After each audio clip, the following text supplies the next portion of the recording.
250 people sold everything they owned and sailed to a country that didn't exist. 50 of them died there. The man who sold it to them was already in Paris running the same scheme again. He was never charged. He died with full military honors. This is the debrief. What you are about to hear, and I want to be clear about this from the start, is real. Court records, National Archives, original bond certificates that still exist, survivor testimony, newspaper coverage. It happened in the most sophisticated financial market that has ever existed. The City of London, 1822. And the man who did it, the man who invented a country and sold it to real human beings, died decades later with a state funeral, military honors, a hero's burial. Most people have never heard his name. By the end of this video, you will understand exactly how that was allowed to happen, and more uncomfortably, why the same thing is happening right now in markets you may have money invested in. Here's what makes this story so much more disturbing than your standard con artist biography. Gregor MacGregor wasn't a fraud who pretended to be impressive. He was impressive.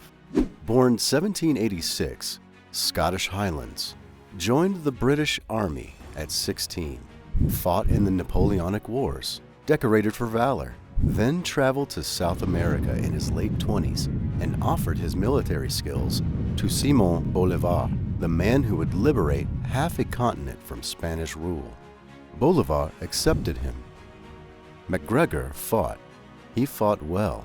He commanded operations across Venezuela and what is now Colombia. He earned the rank of general in the South American independence movement. He married a woman from Bolívar's own extended family. By 1820, Gregor MacGregor was a real war hero with real credentials and real connections to some of the most powerful figures in the Western Hemisphere, which is exactly what made what happened next so devastatingly effective. Because when he walked into the City of London, he wasn't pretending to be anyone. He was already someone. He just had something else in mind.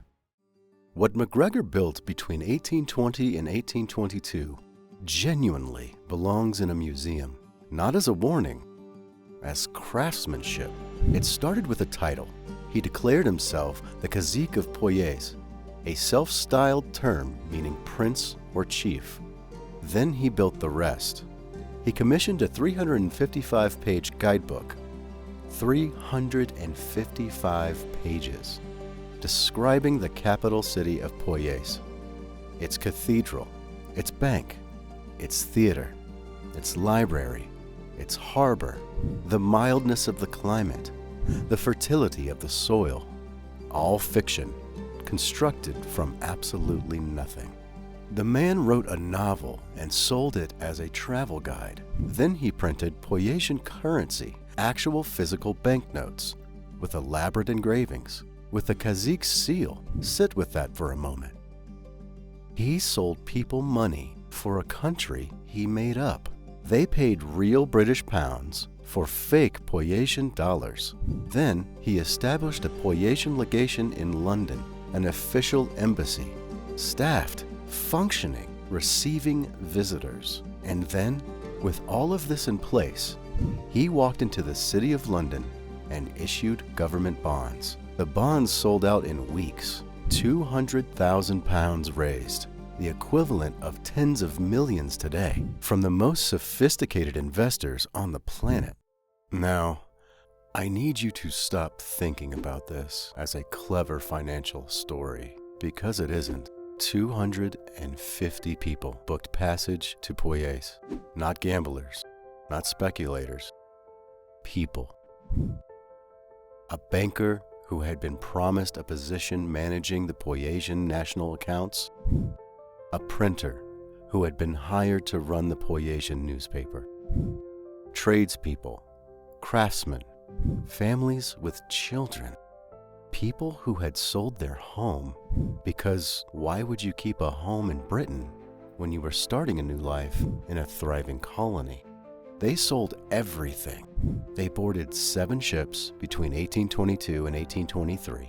They crossed the Atlantic. They arrived on the coast of what is now Honduras. And there was nothing there. No St. Joseph, no cathedral, no bank, no streets, no port, no civilization. Jungle, mosquitoes, tropical heat, and the slow, horrifying realization that every document they were carrying, every map, every banknote, every certificate of citizenship was completely worthless. About 50 of them died on that coastline. 50 people. Real people who had real names and real families and real reasons for believing the man who sold them a future that turned out to be jungle. A passing Scottish ship eventually rescued the survivors. The survivors returned to Britain to find their home sold, their savings gone, and the man they had trusted unavailable because he was already in Paris, setting up his next office. The scheme had just collapsed. The story was in the newspapers. Survivors were returning to London with nothing. People were dead. And Gregor MacGregor's response was to relocate to Paris and issue new Poyais bonds. Same scheme, same fake country, French investors this time. He raised more money. He was eventually arrested by the French authorities in 1825, tried for fraud, acquitted. He returned to Britain. He was not prosecuted there either. And in 1838, he emigrated to Venezuela, where his earlier military service had earned him citizenship and a government pension. He died there in 1845. State funeral, military honors, a hero's burial. The man who killed 50 people with a lie they had no way to verify, was buried with full military honors by a state that remembered only the good parts of his story. Here's the part that makes this video uncomfortable. The City of London in 1822 was not staffed by fools. The investors who bought Poyais bonds made their living evaluating exactly this kind of risk. They bought the bonds anyway because Gregor MacGregor understood something that the best financial fraudsters in every era have understood. Sophisticated investors don't just evaluate the investment. They evaluate whether other sophisticated people are taking it seriously. Make a sophisticated investor afraid of looking unsophisticated, and their skepticism doesn't disappear. It inverts. Every layer of Poyais was engineered to answer one question in the investor's mind. Would I look foolish for passing on this? And once you can recognize that exact mechanism,